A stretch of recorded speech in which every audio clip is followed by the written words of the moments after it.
Vatican সিটিতে ফ্রান্সিসের অন্ত্যেষ্টিক্রিয়ার ক্ষণ গণনা শুরু। সমবেত বিভিন্ন দেশের রাষ্ট্র সরকার প্রধান যোগ দিয়েছেন ডক্টর ইউনূস। পাক ভারত পাল্টাপাল্টি হামলায় থমথমে কাশ্মীর, বিশ্বকে সতর্ক করল ইসলামাবাদ। ধৈর্য ধরার আহ্বান জাতিসংঘের। এবং আইএমএফ ও বিশ্ব ব্যাংকের সঙ্গে দৃঢ় সম্পর্ক চায় বাংলাদেশ। পরিবেশ সংরক্ষণ করলে ঋণের আংশিক মওকুফের প্রস্তাব।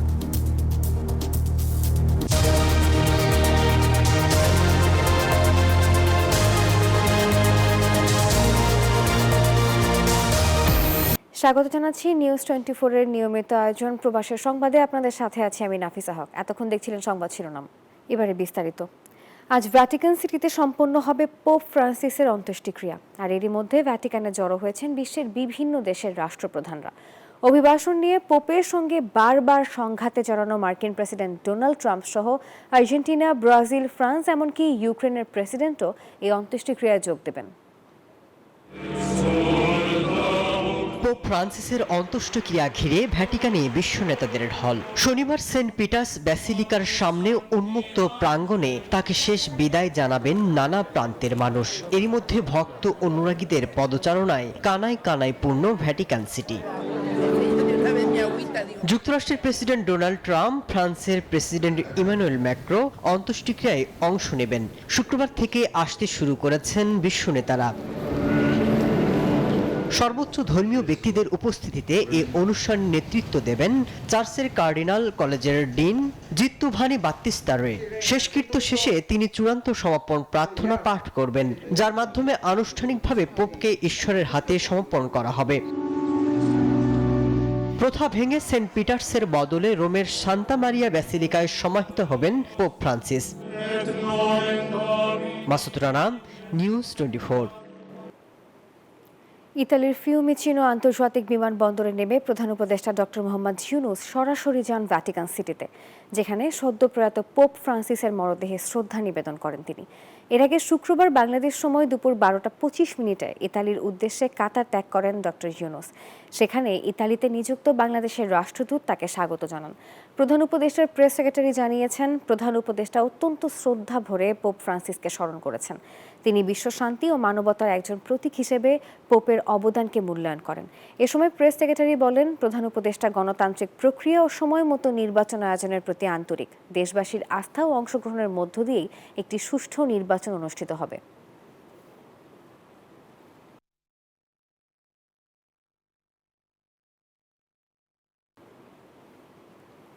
দর্শক, যেমনটি জানাচ্ছিলাম, ভ্যাটিকান সিটিতে পোপ ফ্রান্সিসের শেষ বিদায় ঘিরে চলছে নানা প্রস্তুতি। সেখানে রয়েছেন সহকর্মী এমডি রিয়াজ হোসেন। সবশেষ খবর জানাতে আমাদের সঙ্গে সরাসরি যুক্ত হচ্ছেন তিনি। রিয়াজ, জানাবেন পোপ ফ্রান্সিসের শেষ বিদায় ঘিরে নতুন আর কি তথ্য আছে আপনার কাছে? ধন্যবাদ আপনাকে। আপনি যেমনটা বলছেন, আগামীকাল স্থানীয় সময় সকাল 10টায় পোপ ফ্রান্সিসকোর শেষ বিদায় অনুষ্ঠান অনুষ্ঠিত হবে। এখন রাজধানী রোম সহ ভ্যাটিকান সিটিতে বিশ্ব নেতাদের সরগরম উপস্থিতি রয়েছে। বাংলাদেশ সরকারের প্রধান উপদেষ্টা ডক্টর মোহাম্মদ ইউনূস, তিনি রোমে দুপুর 2:15 অবতরণ করেই সরাসরি আসেন ভ্যাটিকান সিটিতে। সেখানে পোপ ফ্রান্সিসের প্রতি সম্মান জানিয়ে পাশে দাঁড়িয়ে থেকে, তার মরদেহের পাশে দাঁড়িয়ে থেকে নিরাপত্তা পালন করেন এবং তিনি শোক বইতে স্বাক্ষর করেন। আগামীকাল সকালে বিশ্ব নেতাদের সাথে তিনিও যুক্ত হবেন, যোগদান করবেন এই শেষকৃত্য অনুষ্ঠানে। এবং আমরা একটি বিষয় জানতে পেরেছি, এই পোপ ফ্রান্সিসকো কিন্তু বর্তমান প্রধান উপদেষ্টা ডক্টর মোহাম্মদ ইউনূসের পরম বন্ধু ছিলেন এবং তাকে নিয়ে কিন্তু একটি 3-0 ক্লাব প্রতিষ্ঠা করেন। এই 3-0 ক্লাবের মাধ্যমে ডক্টর ইউনূসের সাথে পোপের অনেক পরিকল্পনা ছিল এবং সেপ্টেম্বর অক্টোবর এমনটাই জানিয়েছেন তার প্রেস সেক্রেটারি জনাব ফখরুল আলম। এবং আরেকটি বিষয় হচ্ছে, আমি এই মুহূর্তে যে এখানে দাঁড়িয়েছি ভ্যাটিকান সিটিতে, সেখানে কিন্তু এই রাতভর খ্রিস্টান ধর্মাবলম্বী, ক্যাথলিক ধর্মাবলম্বীরা কিন্তু আসতে শুরু করেছেন, কারণ আগামীকাল নিরাপত্তার কারণে জনসাধারণের প্রবেশ নিষেধাজ্ঞা রয়েছে। তবে এই অঞ্চলগুলোতে, ঠিক আমি যেখানে রয়েছি এই এলাকাগুলোতে কিন্তু অনেক স্ক্রিনের মাধ্যমে সেই শেষকৃত্য অনুষ্ঠানটি দেখানোর সুযোগ রয়েছে বিধায় মানুষ রাতভর এখানে জড়ো হবেন এবং এখানে অবস্থান করবেন যাতে শেষ বিদায়টুকু দিতে পারেন। এবং এখানে ডোনাল্ড ট্রাম্প, যুক্তরাষ্ট্রের প্রেসিডেন্ট ডোনাল্ড ট্রাম্প আসবেন এবং বিশ্ব নেতারা আসবেন এই পোপ ফ্রান্সিসকোর শেষ। রিয়াজ, ধন্যবাদ আপনাকে। হামলা পাল্টা হামলায় উত্তপ্ত ভারত পাকিস্তান সীমান্ত। মার্কিন গোয়েন্দা তথ্য বলছে, পারমাণবিক সংঘাতে জড়াতে পারে দেশ দুটি। আর এরই মধ্যে চূড়ান্ত যুদ্ধের শঙ্কা নিয়ে বিশ্বকে সতর্ক করেছেন পাকিস্তানের প্রতিরক্ষা মন্ত্রী। তবে দুই পক্ষকেই ধৈর্য ধরার আহ্বান জানিয়েছে জাতিসংঘ। সাম্প্রদায়িক সংঘাতের বিরুদ্ধে বিক্ষোভ করেছেন সাধারণ কাশ্মীরিরা। শুক্রবার সকাল থেকেই থমথমে গোটা কাশ্মীর। নিয়ন্ত্রণ রেখায় থেমে থেমে গুলি ছুটছে ভারত এবং পাকিস্তান সেনারা। যুদ্ধের পূর্ণ প্রস্তুতি নিয়ে বিপুল সেনা মোতায়েন করেছে উভয় দেশ। এরই মধ্যে ভারত পাকিস্তান সর্বাত্মক যুদ্ধ এবং পারমাণবিক হামলা নিয়ে ফাঁস হয়েছে মার্কিন গোয়েন্দা তথ্য, যেখানে বলা হয়েছে যুদ্ধের সম্ভাবনা কম হলেও পারমাণবিক কেন্দ্রগুলো ঝুঁকিতে রয়েছে। কড়া হুঁশিয়ারি দিয়েছেন পাকিস্তানের প্রতিরক্ষা মন্ত্রী খাজা আসিফ। মন্তব্য করেন, পারমাণবিক শক্তিধর দুই দেশের মধ্যে পূর্ণমাত্রার সংঘাতের আশঙ্কা নিয়ে বিশ্বকে ভাবতে হবে। তবে কাশ্মীরে হিন্দু মুসলিম সংঘাত বর্জনের দাবি জানিয়ে বিক্ষোভ করেছেন সাধারণ কাশ্মীরিরা। আমরা কেবল এটাই বলতে চাই যে সন্ত্রাসবাদের কোনো নির্দিষ্ট ধর্ম নেই এবং আমরা সাধারণ কাশ্মীরিরা শান্তির পক্ষে। এদিকে ভারতের প্রত্যেক রাজ্য থেকে পাকিস্তানিদের তাড়িয়ে দিতে দেশের প্রত্যেক মুখ্যমন্ত্রীকে নির্দেশ দিয়েছেন কেন্দ্রীয় স্বরাষ্ট্রমন্ত্রী অমিত শাহ। এরই মধ্যে নিজ নিজ দেশে ফিরতে শুরু করেছেন নাগরিকরা। কয়েকদিনে উভয় দেশের কূটনৈতিক সম্পর্ক তলানিতে। এরই মধ্যে কাশ্মীর হামলায় পাল্টাপাল্টি দোষারোপ করে ক্ষোভে ফুঁসছে দিল্লি, ইসলামাবাদ। কাশ্মীরের পেহেলগামে হামলার পর পাল্টাপাল্টি পদক্ষেপে ভারত পাকিস্তানের মধ্যে তৈরি হওয়া উত্তেজনার মধ্যে দেশ দুটিকে সর্বোচ্চ ধৈর্য ধারণের আহ্বান জানিয়েছেন জাতিসংঘের মহাসচিব Antonio Guterres. Masud Rana, news 24।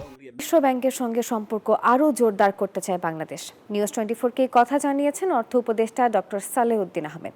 যুক্তরাষ্ট্রের ওয়াশিংটনে চলছে IMF বিশ্ব ব্যাংকের বসন্তকালীন বৈঠক, সেখানে যোগ দিয়েছেন তিনি। বৈঠকের ফাঁকে নিউজ 24-এর সঙ্গে কথা বলেন উপদেষ্টা। এক প্রেস ব্রিফিংয়ে আসেন IMF এর ব্যবস্থাপনা পরিচালক ক্রিস্টালিনা জর্জিয়েভা। বলেন, পরিবেশ সংরক্ষণে উদ্যোগী হলে ঋণের কিছু অংশ মওকুফ করার চিন্তাভাবনা চলছে। IMF সাথে নেগোশিয়েট করে ওটা ফাইনালি আমরা জুন মাসের মধ্যে ওদের বোর্ড মিটিং হবে, এর মধ্যে সেই টাকাটা পাবো 1.2 বিলিয়ন। আর আজকে আমরা ওয়ার্ল্ড ব্যাংকের 3টা চুক্তি সই করেছি। একটা হলো বে টার্মিনাল $650 মিলিয়ন, আর $200 মিলিয়ন স্পিরিট প্রজেক্ট, মানে ওটা basically social welfare finance division project. এটা $150 মিলিয়ন, তাই না? $200 মিলিয়ন আছে, 200। আর আমরা পেয়েছি ওপেক ফান্ড থেকে $100 মিলিয়ন। 3টে চুক্তি শুরু হয়ে গেছে। যেমনটি জানাচ্ছিলাম, যুক্তরাষ্ট্রের ওয়াশিংটন ডিসিতে চলছে IMF বিশ্ব ব্যাংক বসন্তকালীন বৈঠক। পঞ্চম দিনের মতো চলা এই বৈঠকের সবশেষ আপডেট জানাতে ওয়াশিংটন ডিসি থেকে আমাদের সঙ্গে এই মুহূর্তে যুক্ত হবেন আমাদের বিশেষ প্রতিনিধি বাবু কামরুজ্জামান। বাবু, আশা করছি ভালো আছেন। জানাবেন, IMF এর কাছে বাংলাদেশের ঋণের পরবর্তী কিস্তি পাবার বিষয়ে এখনো পর্যন্ত চূড়ান্ত কোনো সিদ্ধান্ত এসেছে কিনা? নাফিসা, অনেক ধন্যবাদ আপনাকে। আমি ভালো আছি এবং পঞ্চম দিনের মতো ভালো সংবাদ যেটি দর্শকদেরকে আপনার মাধ্যমে জানাচ্ছিলেন, সেটি হচ্ছে যে বাজেট সহায়তার আশ্বাস মিলেছে। কিন্তু এই যে IMF এর বসন্তকালীন বৈঠক, এটি কিন্তু 191টি দেশ এবার অংশ নিয়েছে এবং এখান থেকেই কিন্তু আগামীর অর্থনীতির, বিশেষ করে বিশ্ব অর্থনীতির পলিসি নির্ধারণগুলো, বিশেষ করে বিভিন্ন দেশের গভর্নর এখানে অংশ নিয়েছেন, অর্থনীতিবিদরা অংশ নিয়েছেন। সার্বিকভাবে আসলে সেই দিক নির্দেশনাগুলো উঠে আসে আগামীর অর্থনীতি আসলে কিভাবে পরিচালিত হবে। সেখান থেকে বাংলাদেশের এবার মূল লক্ষ্য ছিল কিন্তু ঋণের কিস্তির দিকে। সবার চোখ ছিল যে IMF এর কাছে আমরা এরই মধ্যে $4.7 বিলিয়ন যে 3টি কিস্তি পেয়েছি। চতুর্থ এবং পঞ্চম কিস্তি অর্থাৎ $231 কোটি এখনো কিন্তু পাওনা রয়েছে। সেই জায়গাটি নিয়ে আজকের কথা যদি আপনাকে আপডেট বলি, সকাল 11টায় বাংলাদেশ ব্যাংক গভর্নর কিন্তু বৈঠকে বসেছিলেন তার প্রতিনিধি দলকে নিয়ে এবং IMF প্রতিনিধি দলের সাথে নেগোসিয়েশন। সব মিলিয়ে যে কথাটি বাংলাদেশ ব্যাংক গভর্নর কিছুক্ষণ আগে আসলে আমাকে জানিয়েছেন, আলাপ হচ্ছে এবং তিনি একটি সাক্ষাৎকারও দিয়েছেন।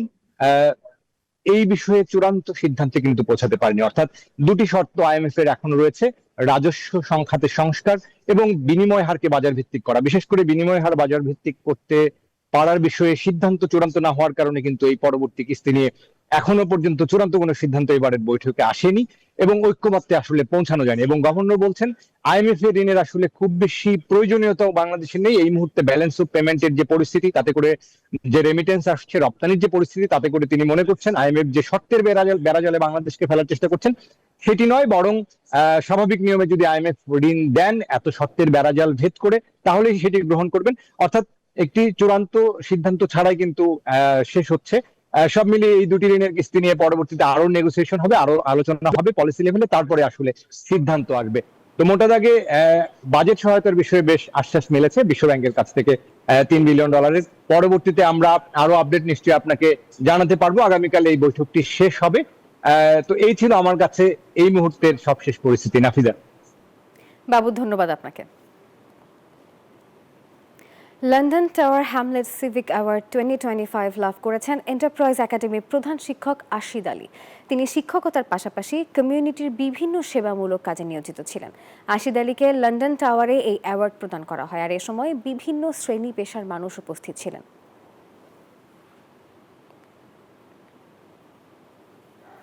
সৌদি আরবে বাংলাদেশি মালিকানা প্রতিষ্ঠানে কর্মসংস্থানের ব্যবস্থা হচ্ছে হাজারো প্রবাসী বাংলাদেশির। বর্তমানে সৌদি আরব ভিশন 2030 এর সুবাদে উন্মুক্ত বাণিজ্য বাজারকে কাজে লাগিয়ে সৃষ্টি হচ্ছে বাংলাদেশি মালিকানা বিভিন্ন প্রতিষ্ঠান, আর তারই ধারাবাহিকতায় রেস্টুরেন্ট ব্যবসায় এগিয়ে যাচ্ছে নব বাংলাদেশিরা। রিয়াদের মধ্যে এত বড় হোটেল নাই, মনে হয় যে এটা রিয়াদের বুকে না, বাংলাদেশের রাজধানীতে কোনো একটা বড় ধরনের হোটেলে আমরা অবস্থান করতেছি।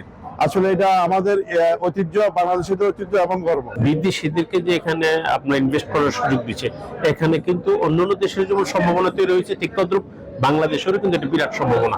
এই সম্ভাবনার একটা ফসল কিন্তু আজকে যে রেস্টুরেন্ট উদ্বোধন হলো। সৌদি আরবের জেদ্দায় ঈদ পুনর্মিলনী উদযাপন করেছেন সৌদি আরব পশ্চিমাঞ্চল কেন্দ্রীয় স্বেচ্ছাসেবক দল। শুক্রবার জেদ্দায় সৌদি আরব কেন্দ্রীয় স্বেচ্ছাসেবক দলের ভারপ্রাপ্ত আহ্বায়ক আলমগীর হোসেনের সভাপতিত্বে সংগঠনের সদস্য সচিব হানিস সরকার উজ্জ্বলের সঞ্চালনায় প্রধান অতিথি হিসেবে উপস্থিত ছিলেন সৌদি আরব পশ্চিমাঞ্চল কেন্দ্রীয় বিএনপির যুগ্ম আহ্বায়ক গিয়াসউদ্দিন। বিশেষ অতিথি হিসেবে উপস্থিত ছিলেন সৌদি আরব পশ্চিমাঞ্চল কেন্দ্রীয় বিএনপির সাবেক সাংগঠনিক সম্পাদক প্রকৌশলী নুরুল আমিন সহ আরও অনেকেই। প্রবাসের সংবাদে বিরতি নিচ্ছি, সঙ্গেই থাকুন। প্রবাসের সংবাদে আরও একবার স্বাগত। দেশের রাজনীতিতে চলছে দল গঠনের প্রতিযোগিতা। না না না আমার প্রতিশ্রুতি নিয়ে আগমন ঘটছে একের পর এক নতুন রাজনৈতিক দলের। আওয়ামী লীগের পতনের পর গেল 8 মাসে আত্মপ্রকাশ করেছে অন্তত 30টি রাজনৈতিক দল ও প্ল্যাটফর্ম। এসব দল দেশের প্রচলিত রাজনীতির ধারায় ঠিক কতটা ভূমিকা রাখবে এ নিয়ে প্রশ্ন রয়েছে সাধারণ মানুষ ও বিশেষজ্ঞ মহলে। তারা বলছেন, রাজনীতি যেন ব্যবসার মাধ্যম হয়ে না ওঠে সেদিকেও নজর রাখা জরুরি। নতুন দল জনতা পার্টি নিয়ে রাজনীতির মাঠে নামলেন চিত্রনায়ক ইলিয়াস কাঞ্চন। এর কদিন আগেই আত্মপ্রকাশ করে ডেস্টিনি গ্রুপের সাবেক ব্যবস্থাপনা পরিচালক রফিকুল আমিনের আম জনতা পার্টি। আওয়ামী লীগ সরকারের পতনের পর দেশের রাজনীতিতে আগমন ঘটছে একের পর এক দল পার্টির।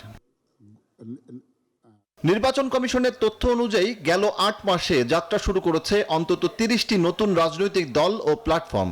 এছাড়া নিবন্ধনের জন্য ইসিতে জমা পড়েছে আরও প্রায় 150 নাম। একের পর এক রাজনৈতিক দলের আগমন আলোচনার খোরাক যোগাচ্ছে সাধারণ মানুষের মনে। তৃণমূল পর্যায়ে পৌঁছতে হবে, কারণ তৃণমূল পর্যায়ে না পৌঁছলে এটা মূলত জনগণের কাঙ্ক্ষিত আপনার সাফল্য আসবে না। আমাদের বেশ কিছু নতুনত্ব নিয়ে আসা দরকার। এর জন্য নতুন নতুন রাজনৈতিক দলকে আমাদের উৎসাহ দিতে হবে। প্রত্যেক রাজনৈতিক দলই বলতেছে সব জনগণের চাহিদাটা অবশ্যই মিটাবে, কিন্তু দিন শেষে দেখা গেল যে না, ওরা তাদের মোটিভ অনুযায়ী চলে, তাদের স্বার্থ অনুযায়ী চলে। গণতান্ত্রিক ব্যবস্থায় নতুন দলের আগমন ইতিবাচক হলেও প্রচলিত ধারায় দলগুলো টিকে থাকা চ্যালেঞ্জিং হবে বলে মনে করেন রাজনীতি বিশ্লেষকরা। টিকে থাকতে পারবে কিনা, শুধুমাত্র ইচ্ছে হলো একটা পলিটিক্যাল পার্টিজ নিয়ে আসলাম, এটা হলে কিন্তু ঘটনাটা আপনি যেটা বলেছেন আগের মতোই হবে, ব্যাঙের ছাতার মতো গজিয়ে আবার নিমিশেই ঝরে যাবে। Let's wait and see. আমার মনে হয় আমাদের কাছে ক্রিস্টাল হয়ে যাবে আসলে কি পারপাস ছিল, কি জন্য করেছে, আদৌ কি টিকে থাকার জন্য নাকি এই নতুন বন্দোবস্তে একটা অ্যাটেনশন নেওয়ার জন্য করেছে। বিশেষজ্ঞরা বলছেন, বহুদলীয় অংশগ্রহণ গণতন্ত্রে গুরুত্বপূর্ণ উপাদান, কিন্তু দিন শেষে ভোটের রাজনীতিতে এই দলগুলো সাধারণ মানুষের কাছে কতটা পৌঁছতে পারে সেটাই এখন দেখার বিষয়। সজল দাস, নিউজ 24, ঢাকা। শেখ হাসিনার নির্দেশে যারা ফ্যাসিবাদ প্রতিষ্ঠায় কাজ করেছে তাদের গ্রেপ্তার করতে হবে। সরকারের প্রতি এমন আহ্বান জানিয়েছেন বিএনপির সিনিয়র যুগ্ম মহাসচিব রুহুল কবির রিজভী। শুক্রবার বিকেলে গণ আন্দোলনের শহীদ আবদুল্লাহ বিন জাহিদের ক্যান্সার আক্রান্ত ছোট ভাই মাহমুদুল্লাহ বিন জিসানকে সহায়তা প্রদান অনুষ্ঠানে এই আহ্বান জানান তিনি। আমরা বিএনপি পরিবারের উদ্যোগে এই চিকিৎসা সহায়তা দেওয়া হয়। অনুষ্ঠানটি আয়োজন করা হয় গুলশানে বিএনপি চেয়ারপারসনের কার্যালয়ে। দলটির নেতারা বলেন, জুলাই শহীদদের আত্মার শান্তির জন্য শেখ হাসিনা ও তার দোসরদের বিচার নিশ্চিত করতে হবে। এখন তো ফ্যাসিবাদ নেই, এখন তো আদালতে কেউ হস্তক্ষেপ করে না, এখন তো প্রশাসনের উপর কোনো হস্তক্ষেপ নেই। তাহলে এই অপরাধীরা কেন, যারা হচ্ছে মূল অপরাধী, যাদের কারণে আজ 15 বছর 16 বছর শেখ হাসিনার মতো একজন রক্ত পিপাসু নারী, তিনি যে ছোট বাচ্চাদের গুলি করে হত্যা করতে দ্বিধা করেননি, তাকে যারা সহায়তা করেছে তারা আজকে ধরাছোঁয়ার বাইরে। এটা হতে পারে না। জনতা পার্টি বাংলাদেশ এই নামে নতুন রাজনৈতিক দল আত্মপ্রকাশ করেছে। দলটির চেয়ারম্যান চিত্রনায়ক ইলিয়াস কাঞ্চন, মহাসচিব বিএনপির সাবেক ভাইস চেয়ারম্যান শওকত মাহমুদ। শুক্রবার সকালে রাজধানীর একটি হোটেলে সংবাদ সম্মেলনে নতুন দলের নাম ঘোষণা করা হয়। ইলিয়াস কাঞ্চন বলেন, দেশের জন্য সততার সাথে কাজ করবে তার দল। নিরাপদ সড়ক আন্দোলনে বিগত সরকারগুলো থেকে সহযোগিতা পাওয়া যায়নি। এবারে এই বিষয়ে সরকারের সহযোগিতা ও রাজনৈতিক সদিচ্ছার প্রতি গুরুত্ব আরোপ করেন তিনি। দলের মহাসচিব শওকত মাহমুদ বলেন, উদার গণতন্ত্রে বিশ্বাসী একটি মধ্যপন্থী দল হবে জনতা পার্টি। এই 32 বছরে আমি বিভিন্ন দেশে বিদেশে সেমিনারে অংশগ্রহণ করেছি। সেই সেমিনারে অংশগ্রহণের মাধ্যমে আমি যেটুকু জানতে পেরেছি সেটি হলো যে সরকারের সহযোগিতা ছাড়া, তাদের সহযোগিতা ছাড়া এটিকে বাস্তবায়ন করা সম্ভব নয়। রাজনৈতিক সদিচ্ছা ছাড়া সম্ভব নয়। গণহত্যাকারী হিসেবে আওয়ামী লীগের বিচার না হওয়া পর্যন্ত দেশে কিছুই প্রাসঙ্গিক হবে না, মন্তব্য করেছেন এনসিপি নেতা সার্জিস আলম। শুক্রবার ইনকিলাব মঞ্চে আয়োজিত শহীদী সমাবেশে এই কথা বলেন তিনি।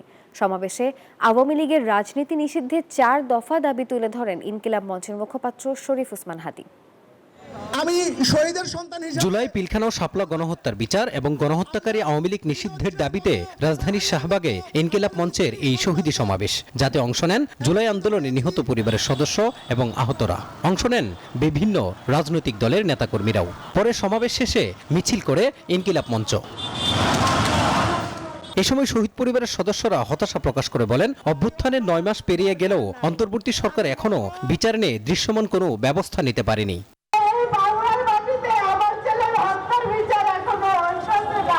আমরা চাই এই সরকারের শাসনামলে আমরা যেন এই শহীদদের বিচারটা দেখে যাইতে পারি। সমাবেশে বক্তারা বলেন, আওয়ামী লীগের বিচার না হলে জুলাই অভ্যুত্থানের স্বপ্ন পূরণ হবে না। আগামী 100 দিনের মধ্যে আওয়ামী লীগ নিষিদ্ধ না করলে সচিবালয় অভিমুখে মার্চ ফর বাংলাদেশ কর্মসূচি ঘোষণা দেন ইনকিলাব মঞ্চের মুখপাত্র। আওয়ামী লীগের বিচার এবং তাদের নিষিদ্ধের বিষয়ে যদি কোনো কার্যকর ভূমিকা সরকার গ্রহণ না করে, আগামী 36 জুলাই মানে 5 আগস্ট শাহবাগে দুপুর 2টায় এইখান থেকে সচিবালয় ঘেরাওর জন্য মার্চ ফর বাংলাদেশ কর্মসূচি হবে। 1400 শহীদের রক্ত দিয়ে দেয়ালে দেয়ালে আওয়ামী লীগের ভবিষ্যৎ লেখা হয়ে গেছে। ওই ভবিষ্যৎ কোন কালো কালি দিয়ে মুছে দিয়ে আবার নতুন করে লেখবার প্রয়োজন হবে না। সমাবেশে এনসিপি নেতা সার্জিস আলম বলেন, গণহত্যার বিচার না করে ভিন্ন কিছু ভাবলে রক্তের দায় অন্তর্বর্তী সরকারকে বয়ে বেড়াতে হবে। আগে সংস্কার নাকি আগে নির্বাচন, মাথায় স্পষ্ট করে ঢুকিয়ে রাখুন। সংস্কার নাকি নির্বাচন, এই খেলা বাদ দিয়ে প্রতিযোগিতায় নামুন যে সবার আগে হতে হবে এই হত্যাকাণ্ডের বিচার। গণহত্যাকারী শেখ হাসিনাকে ফেরত না দেওয়া পর্যন্ত ভারতের সঙ্গে বাংলাদেশের জনগণের সম্পর্ক স্বাভাবিক হবে না বলে মন্তব্য করেন এনসিপি নেতা সার্জিস আলম। পিছনের সরাসরি কারণগুলো দেখি। মাজহারুল ইসলাম, নিউজ 24, ঢাকা। অবশেষে অব্যাহতি দেওয়া হলো খুলনা প্রকৌশল ও প্রযুক্তি বিশ্ববিদ্যালয়ের উপাচার্য ও উপ-উপাচার্যকে। রাষ্ট্রপতি ও চ্যান্সেলরের অনুমতিতে শুক্রবার রাতে শিক্ষা মন্ত্রণালয়ের এক প্রজ্ঞাপনে এই আদেশ জারি করা হয়। এর আগে বুধবার গভীর রাতে শিক্ষা মন্ত্রণালয়ের পক্ষ থেকে তথ্য ও সম্প্রচার মন্ত্রণালয়ের জনসংযোগ কর্মকর্তা মোহাম্মদ মামুনুর রশিদ এক বিবৃতিতে এই দুজনকে অব্যাহতি দেওয়ার প্রক্রিয়া শুরুর কথা জানিয়েছেন। এ খবরে অনশন ভাঙেন আন্দোলনরত শিক্ষার্থীরা। গত 18 ফেব্রুয়ারি কুয়েটে ছাত্র রাজনীতি বন্ধের দাবি ঘিরে সংঘর্ষের ঘটনা ঘটে। আহত হয় শতাধিক মানুষ। সেই ঘটনায় 37 শিক্ষার্থীকে সাময়িক বহিষ্কারের সিদ্ধান্ত নেয় বিশ্ববিদ্যালয় প্রশাসন। ওই সিদ্ধান্ত প্রত্যাখ্যান করে ভিসির পদত্যাগের দাবিতে আন্দোলন শুরু করেন শিক্ষার্থীরা। আরও একটি বিরতি নিচ্ছি, সঙ্গেই থাকুন। প্রবাসী সংবাদে আরও একবার স্বাগত। এবারে খেলার খবর।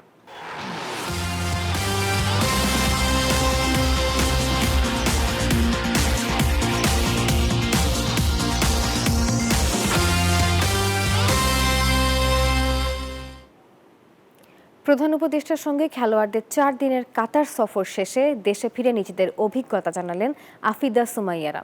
রিহ্যাব সেন্টারের পাশাপাশি নারীদের জন্য আলাদা স্টেডিয়াম তৈরিতে কাতার সরকারের সহযোগিতা চেয়েছেন তারা। আর এদিকে ডেপুটি প্রেস সচিব আবুল কামাল আজাদ মজুমদার বলেন, দুই দেশের ক্রীড়াঙ্গনের উন্নতিতে তারা এক হয়ে কাজ করবেন।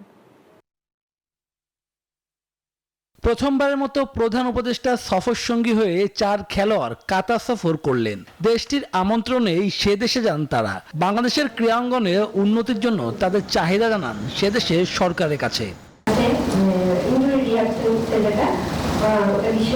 এবং বিশ্বের সব বড় বড় খেলোয়াড়রা আসে ওখানে জন্য।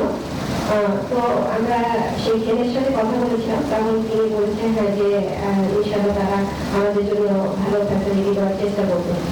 তো ওনারা আমাদেরকে আশ্বাস দিচ্ছে যে অবশ্যই আমরা এটা দেখবো, তোমাদের ওখানে যা যা লাগবে আমাদেরকে বলবা, আমরা অবশ্যই চেষ্টা করবো তোমাদের সাথে কাজ করার জন্য।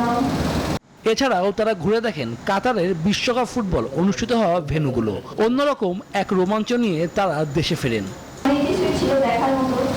একটা ইন্টারনেটে দেখলাম যে এটা ফুটবল মাঠ, ওই গ্রাসটা উঠায় দেওয়া করে অলিম্পিক যেই সুইমিং ফেডারেশন বা সুইমিং এর যে খেলাধুলা হয় ওইটার ভিতরে কিন্তু হচ্ছে। ওনারা যেখানে ড্রেসিং রুম শেয়ার করে সেখানে আমরা গেছি, তারপরে অনেক কিছু দেখলাম ওনাদের। তারপরে আমরা আমাদের ঘুরে দেখানো হয়। প্রধান উপদেষ্টার ডেপুটি প্রেস সচিবও এই সফরে ছিলেন। জানালেন দুই দেশের ক্রীড়াঙ্গনের উন্নতিতে হয়েছে আলোচনা। ওনাকে আসলে আমাদের ক্রীড়াবিদরা যদি না যেতেন হয়তো বা স্পোর্টসটা সেভাবে আলোচনায় আসতো না। এখন যেটা হয়েছে যে আমাদের ক্রীড়াবিদরা সেই সফরে যাওয়াতে তাদের নিয়ে একটা আলাদা আগ্রহের সৃষ্টি হয়েছে এবং আলোচনাগুলো তাদের নিয়ে শুরু হয়েছে। আমরা মনে করি যে এটা একটা শুরু। খেলোয়াড়দের চাওয়া ভবিষ্যতেও এই ধারা অব্যাহত থাকবে, সেই আশ্বাসও দিয়েছেন সরকারের ঊর্ধ্বতন কর্মকর্তারা। শুভদেবনাথ, নিউজ 24 ঢাকা। নিউজ 24 প্রবাসের সংবাদ এ পর্যন্তই। ধন্যবাদ সবাইকে।